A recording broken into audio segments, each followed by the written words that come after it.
Stop reading Machiavelli. Seriously, just put the book down. You know, Machiavelli wrote a handbook for kings, for the people holding the axe. He didn't write a book for you. You're the one whose stomach just plummets every time HR schedules that quick sync on a Friday afternoon. You know exactly the one I'm talking about. Look, the tools for ruling a kingdom are completely useless when you're not the one on the throne. The modern corporate world isn't some kingdom to be managed. For so many of us, it's a slaughterhouse. You need a different kind of manual, a manual for survival. And here's the trap, right? All that common advice, work harder, prove your loyalty, that is exactly what they want you to do. It makes you cling to the sinking ship, which, frankly, makes you an easier target.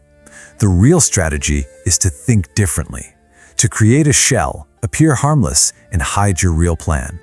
This brings us to the 36 stratagems. Now, this isn't a guide for some honorable duel. It was written for generals who were completely outmatched and had to win by any means necessary. And its core lesson is brutal and simple. Deception isn't a moral failing, it's a survival tactic. Okay, so how do you actually apply this ancient wisdom? Let's start with stratagem number 21, the golden cicada. Imagine a bird swooping down to crush a cicada on a branch. It gets a satisfying crunch, but it's just a mouthful of an empty shell. The real cicada, the living creature, has already flown away, safe and sound. That is the goal. So how do you become the cicada? Well, first, you maintain appearances. You keep that Slack doc green. You attend the meetings. You nod along. The shell of the good employee has to look perfect. But internally, you detach. You're already gone. You use that time and energy to build your escape.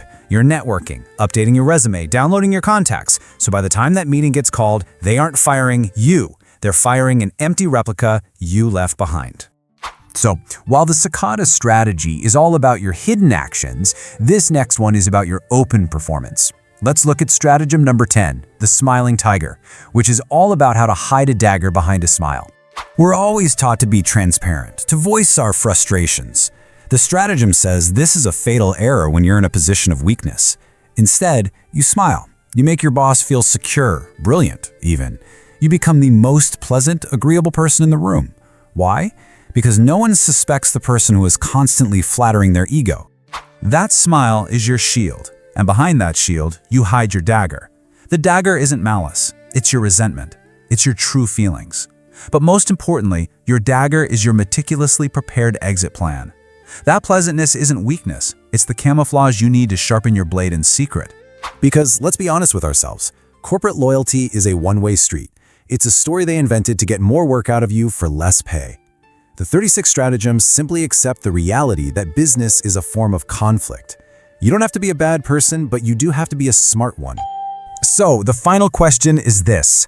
When the axe finally falls, will it destroy you, or will it just crush the empty shell you've already abandoned? Subscribe for daily wisdom.